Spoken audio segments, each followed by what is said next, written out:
Several things I would like to update you on, and we're going to start things that are, by the way, Middle East related always, always, always, always. Remember, 99% of the Bible speaks of either Israel or the Middle East when it comes to geographical location.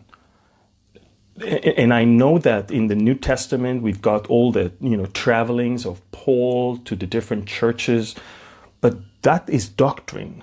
All that he talked about there is doctrine. It's not about what's going to happen there. It's about the doctrine. It's about the message and the gospel. But regarding events and things that will happen somewhere that we need to pay attention to and we need to understand and look forward to, it's all about the Middle East. If I may say, it's either Israel or its neighborhood. So it's not a coincidence why it's called Middle East Current Events Update, because I want you to stay focused on that which happens in this region, no matter where you're at around the world. There is no way you can ever understand the Bible or really follow Jesus without truly having the desire to understand what is going on here in this part of the world, which was such an important part of Jesus's teaching regarding the question of the disciples. Master, what are the signs of the end of the age? And so I would like to, of course, he talked about global events, but he definitely narrowed down to the words of the prophets. And he always encouraged us not to put aside the words of the prophet. He rebuked the disciples that were on their way to Emmaus, telling them, "O foolish ones, and slow of heart to believe that which was written by the prophets." So the prophets predominantly spoke about Israel and its surroundings. And so this is why we're giving that update. First thing I would like to address is the whole issue of the Temple Mount. And that will bring me to the next topic, which is the visit of King Abdullah II to Ramallah just 2 days ago. So first of all, as you know, I always said that we need to be careful with our coverage of the Temple Mount crisis, because it is not about the Third Temple right now. It is not about Israel taking over, Israel's sovereignties. It is being reinstalled there. No, it is one more incident out of many. See, you don't live in Israel, you may not know, but we are so used to the Temple Mount being an area of conflict. I mean, the whole second Palestinian Intifada uprising, which started in September or October of 2000, started because of the visit of Ariel Sharon, our late Prime Minister, to the Temple Mount. And it started almost 3 years of circle of vicious violence where we lost more than 1,000 Israeli lives and much more Palestinians, or many more. So my point is, this 5 days to 12 days incident that we just had was really nothing compares to what we've had before and what we may have in the future. The Temple Mount today is not a place where the Spirit of God is. It's not even a place where Israel should seek to dominate or to have control of, but it will happen eventually. The Bible is clearly indicating that it is trampled under the feet of the Gentiles right now. And the Bible is clearly indicating that the next time we're going to have a little bit of sovereignty there will be a time of delusion and a time of testing and a time of trial for Israel. This is Jacob's trouble. It's going to start with 3.5 years of complete deception of fake peace, which will allow us to build a temple. And I'm not even sure we're going to have full sovereignty there. We may have the Jews visiting their temple and others visiting theirs, and who knows? We don't know that. When the Bible is silent, we better be silent. So if the Bible doesn't give us the complete description of how things will be, what we do know is that it has to be during the time of the Antichrist, because the Antichrist himself will go in and at a certain point, after 3.5 years, cut that peace deal and will go into the temple demanding to be worshipped as God in that temple. And this is the testing time of Israel. Is this your God? Is this your Messiah? Is this your deliverer? And if not, and if God is Messiah, and if Messiah is part of God, and you see that you thought this is Messiah, but now he declares himself as God. Now you already rejected one that declared himself equal to God. Now this one is going to kill you, while the other one came to save you. This is the process of God dealing with Israel. And many of them will flee to the desert. Many of them will be persecuted by the Antichrist. Many of them will perish because of all of that persecution. But my point is, until that moment, the Temple Mount is not in our hands, and Jerusalem is a problem. And it's not until Islam will stop being a dominant world religion, it's not until then that things will be not be the same as they are now. So it's same old, same old. We may have more conflicts, we may have more problems, we may have more tension rise up, but every time something happens, we're getting 10 times closer to our going out of here. You see, in 2000, when Ariel Sharon came to the Temple Mount, Russia and Turkey and Iran were not about a mile away from Israel. In 2000, we didn't have the tension that we have in the world today. That was before 9/11 even. In 2000, things were not the same. Israel today is different than Israel was. Today, Israel fits 10 times more into what Ezekiel spoke of than it was 15, 16, 17 years ago. So regarding the Temple Mount and the next temple, we have to be very careful in the way we analyze things. Things are back to normal. Muslims go to worship, Jews go to visit, Christians can visit. But this is not a place of God. It's a place given to Satan, I believe, to confuse. He's confusing, he's deceiving, it's a place of violence, it's a place of satanic worship, it's a place that is not, when Jesus will come back and his feet will stand on Mount of Olives, this Temple Mount, with whatever will stand on it, will be gone. The Bible describes how the Temple Mount that we have today, known as Mount Moriah, is going to be gone, because once that earthquake take place, when his feet will stand on Mount of Olives, according to Zechariah 14, Mount of Olives will split, and then the river of life will come out of that Mount Moriah underneath the temple, just as Ezekiel prophesied in chapter 47, and Zechariah prophesied in chapter 14. So how can a water come out unless that mountain is gone? And it's interesting because the indication from the Bible is that there will be another sort of Mount Moriah that will be risen from underneath. This is why, right now the eastern gate from the time of Jesus is buried underneath the eastern gate that is now standing, which was built by the Turks less than 500 years ago. Just as the book of Lamentation chapter 2 says, Jerusalem, her gates are sunk under the rubble. But then Psalm 24 says, lift up your heads, O you gates, and be lifted up, and the King of glory will walk through it. Who is the King of glory? The Lord.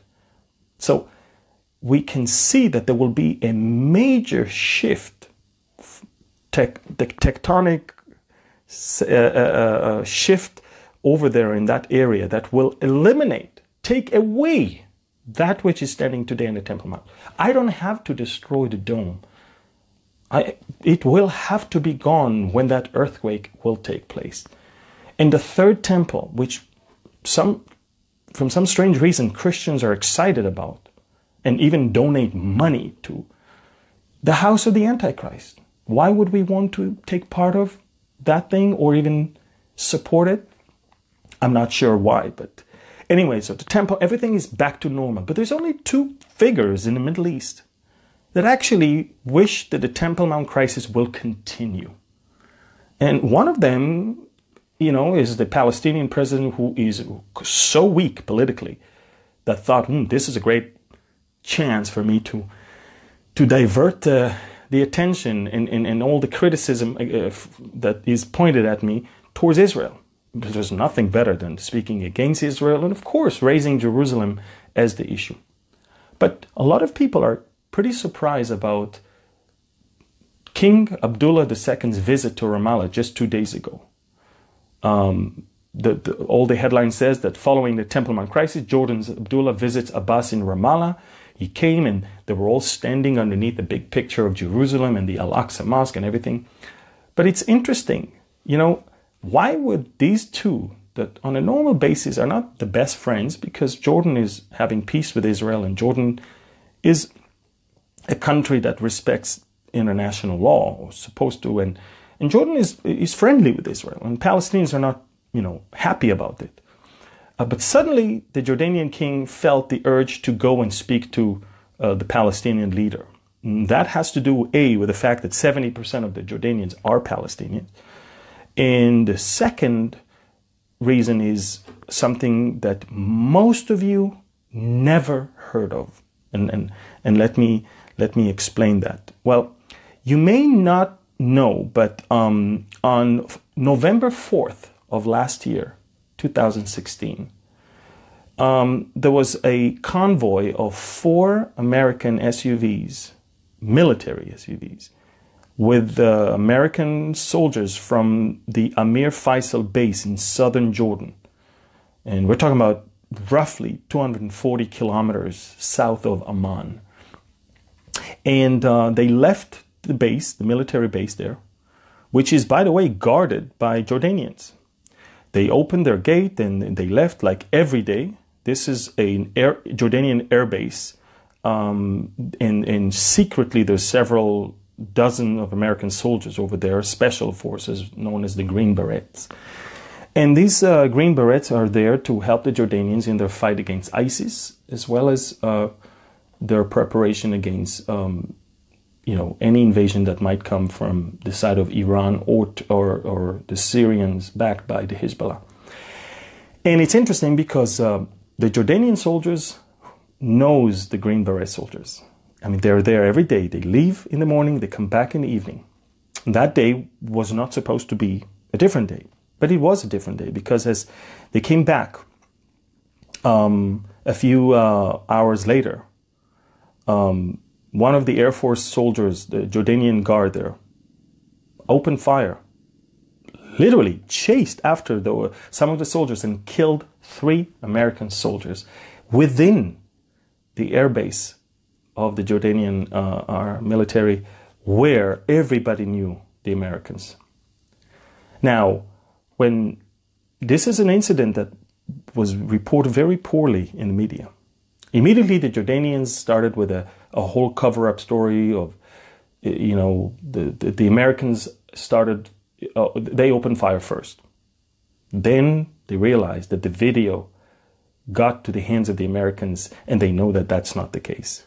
So the Jordanians had to change their version several times to the point, and remember, that was November. That was before the elections. Then came the elections in America, and Donald Trump is the president. And now Donald Trump is not Barack Obama. He's not a wishy-washy. He's not... King Abdullah understands, I'm facing someone much tougher. I cannot afford losing this guy's support. Jordan relies heavily on American support. So King Abdullah, I don't know if you know that, he was the first Middle Eastern leader that ever visited Donald Trump in the White House. Why? He invited himself. He rushed himself in order to explain what happened. And the Americans asked him, you must indict that soldier. He must stand for trial. This is unacceptable. So he had to go back home. Now, what's the problem? The problem is that the soldier, whose name is Ma'arak Sami Salem Abu Thaya El Hawitat, 39-year-old, the last name El Hawitat means he's a Bedouin from the tribe of El Hawitat. If you've been to Jordan, you know this is one of the most respectable and one of the most ancient Bedouin tribes in Jordan, who claims to be of the founding generation of the Hashemite kingdom of Jordan, and they see themselves as the, elite of the Jordanians. And suddenly one of them is standing for trial for what? Killing what? An infidel. Let's make it very clear. That tribe will not accept a 39-year-old member of them to stand in trial for killing Americans. Why? Because they are Americans. Because they're infidels. How can a Muslim stand for a trial by Muslims for killing non-Muslims? You see, you're probably saying, wait a minute, but he killed them. It makes no, difference. You must change the way you think in order to understand how things are viewed in the Middle East. For the Muslims, the presence of American is unacceptable to begin with. And so whatever happens to the Americans, no Muslim can ever be blamed for it because they are in Muslim territory. So exactly like Israel, when the two Israeli policemen were killed on the Temple Mount, for the Muslim world, that didn't really bother at all because these are two Israeli policemen that are at the entrance to the third holiest site in the world for Islam. Therefore, they should die. Nobody talked about the two Israeli policemen. Everybody talked about the gunmen that were killed and about the fact that the Temple Mount was closed for 24 hours. Nobody cared about two fatalities, two people that lost their lives and their families and their children. So why? Because Muslims are allowed to kill non-Muslims in a Muslim place according to the way they think. There's no way Israel can be the sovereign power in a place that is a Muslim place. We will not accept any sign of sovereignty, neither metal detectors nor cameras, nothing. That is the same thing with what happened in Jordan. Now, you have to understand the Jordanian king is under heavy criticism, and there's so many protests on the street, and he felt that the earth is burning under his feet, and so what he did, that incident of the Israeli guard in the embassy of Israel in Amman was the best thing that ever happened to him, because that incident, adding to the Temple Mount incident, caused him to become the star of the region and of Islam by convincing Israel to remove the metal detectors. And now, by visiting Ramallah, he basically, again, wants to keep the attention of his people in Jordan and the Palestinian people in the West Bank and Gaza, to keep their attention focused on Israel and on the Temple Mount crisis. They're trying artificially to somehow keep that crisis alive, but it's not really working. Because down the road, Palestinians want to go to work, they want to go to worship and pray, and things are back to normal. So you have to understand something. So many things that are happening in the Middle East, so many meetings, so many visits, so many speeches given, it's all facade to problems that people have back home. and behind the scenes, there's much more that is going on. And so that's the story about the visit of King Abdullah to Ramallah. By the way, he never visited Jerusalem. He never visited Prime Minister Netanyahu. He showed the world that he cares more about the Palestinians, that's why he came for. Quite interesting, but again, I'm not surprised. I prefer to let them deal with the way they want to deal with their own problems and just to mind my own business in this area. Yesterday, the U.S. and North Korea on the brink of war as Trump flies the supersonic B-1 B bombers from threatened island of Guam. North Korea basically, within the last week, changed its status from a country that is seeking nuclear capability to a country that is already a nuclear power. What do I mean about that? If the North Koreans had the nuclear capability, and so far their biggest problem was to convert that to a way that they can use it against other countries, which means to create warheads for their ballistic missiles, the ICBMs, that can carry that nuclear capability. And recently, military experts and intelligence experts concluded that North Korea has already that capability. So this is a big game changer. North Korea is no longer on its way to become nuclear power. North Korea joined Pakistan and joined India and joined the club that is growing bigger and is now a nuclear power with a capability to fly or to send intercontinental ballistic missiles towards America, Asia, and other parts of the world. So this is a big game changer. This is why the rhetorics, the level is growing higher, and because we're no longer dealing with a country that is just wild. Now, what is the difference between Kim Jong-un and the Iranians, for example? How come Israel is more alarmed regarding Iran capability? For Kim Jong-un, the reason why he wants that weapon is because he truly believes, because that's how all the North Koreans are indoctrinated since they're born. He truly believes that America's first goal is to eliminate North Korea, no matter what.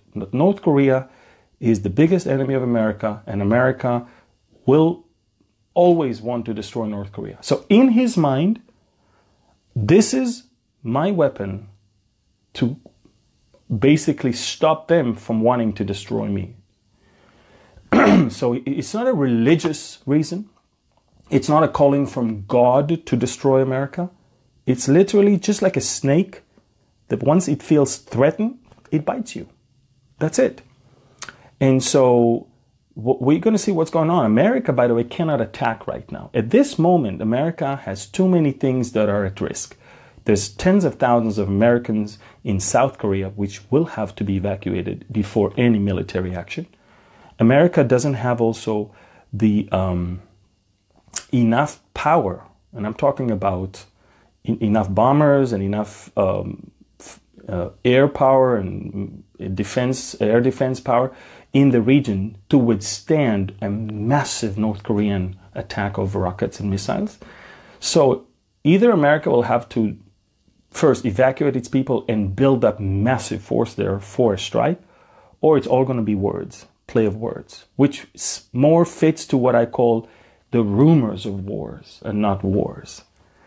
But the difference with Iran is that the Iranians feel that it's a mission from Allah to destroy Israel, or to destroy Saudi Arabia, or maybe to even destroy America, which is Big Satan. They don't have to wait to be attacked. It's not about being threatened. It's about fulfilling the will of Allah for them. So that's a big difference. That's a religious commandment rather than the attempt to survive. And this is why we need to make sure they don't have that nuclear capability. So watch those things as they unfold. As Ezekiel 38 literally being fulfilled before our very eyes, or at least the preparation for it, even though America became once again a power that called some shots in the area of Syria, the Russians made it clear that they don't want to see America part of the deal. So guess what? Iran, Russia, and Turkey are to meet where? In Tehran, to discuss Syria. Now, isn't that interesting? They could have done that in Ankara or in Moscow, but they chose Tehran so the Americans won't be there, for sure. And they talk as if America is not even in the region. And it's interesting because it says here to broker peace talks, but literally what it's all about is how do we make sure that Americans are not causing us to be out of there? And the Russians already sent thousands of new infantry troops to the area of the Golan Heights, just so you know, on the Syrian side, of course. We've seen that. If we heard Russian on the radio, now we can see them. And Also, we know that Russia is selling the S-400 air defense system to Turkey for $2.5 billion. They strike the deal in June. In July, they worked on the details, and it's about to be delivered. $2.5 billion deal about the S-400, the latest version of the air defense system that will detect any aircraft coming from far away and can release rockets to 20 to 40 different airplanes at the same time. This is very sophisticated weapons that we were very much against Iran having it. So now Turkey will have it. So you see the alliance that the Russians are building right now is beyond just Syria, and it's beyond just oil and gas. Literally, Russia is building up an alliance, and it's arming to their teeth their allies over there. Very interesting. So on one hand, the North Korean peninsula, rumors of wars. On the other hand, we see the Ezekiel 38 war being prepared right before our very eyes. Now comes a nice, we speak of bad things and terrible things. Let's speak about something nice. In the northern part of the Sea of Galilee, in the northeastern part of the Sea of Galilee, east of the River Jordan, there's the town of Bethsaida, which is mentioned in the Gospel many, many times. This is one of the 3 cities that Jesus rebuked for their lack of faith. This is originally the home of Andrew, Peter, and Philip. And it's interesting because we know from the writings of the historian Josephus Flavius that Herod Philippus, the one who built Caesarea Philippi, who was the son of Herod the Great, he turned Bethsaida into a polis. Polis is a proper city in the Greco-Roman world, and which means it's elevated to a status where it gets more funding, where it has bigger roads and bigger facilities, just like we have cities today in the world. And we know that he was renamed Bethsaida, the Hebrew name, the house of the hunter, Bethsaida Julius. Now, the name Julius is given after the mother of Caesar Tiberius, which was the Caesar at the time of Jesus in Rome, and was the reason for the naming of the city by the Sea of Galilee, Tiberius. And so Julius, just like Herod Antipas named the city Tiberias after Caesar, his brother Herod Philippus named Bethsaida Julius.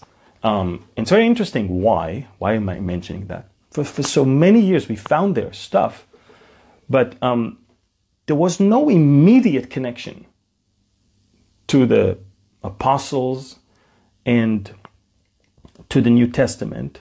And that's not until, and that's of course, this is where Bethsaida is. As you can see, the Sea of Galilee. Tiberias is situated on this side of Galilee. Bethsaida is actually beyond the river on the area of, or what we call Golan Heights today, the Golanites. So that's where Bethsaida is, on the eastern part of the Jordan River. This is where Tiberias on the western side. And we can see that what we had there was not, we found there several things, and it's nice. But what we just found in the last few weeks is something very interesting. We found mosaic floor of a church. Now that church is described in early writings. Look, it says here that the monk Wilbard, later to become the first bishop of Eichstätt in Bavaria, recorded his visit to this inhospitable and dangerous area in the year 725. And the account of his travel says, from Capernaum, they went to Bethsaida, the city of Peter and Andrew, and there is now a church there in the place where originally their house stood. Isn't that interesting? So we just found the church. So if someone more than 1,200 years ago, actually almost 1,300 years ago, was there seeing a church that everybody knew is built on top, because in those days building churches was actually not just as a house of prayer, It was to commemorate a specific event or a specific place where things happened before. And so we may have basically found the original location of Peter and Andrew's and Philip's houses. And we know that Peter later on moved to Capernaum to nurse his sick mother-in-law. So that's why, for some of you are asking, wait a minute, I thought I've been to Capernaum and that's where Peter's house was. Peter is originally from Bethsaida. And so this is the beautiful thing. We just found it. So on the news, it says we found Julius. But remember, it's the same site of Bethsaida. We just found the part of the Byzantine level, which is in the late Roman and Byzantine level, where things were built right on top of the houses.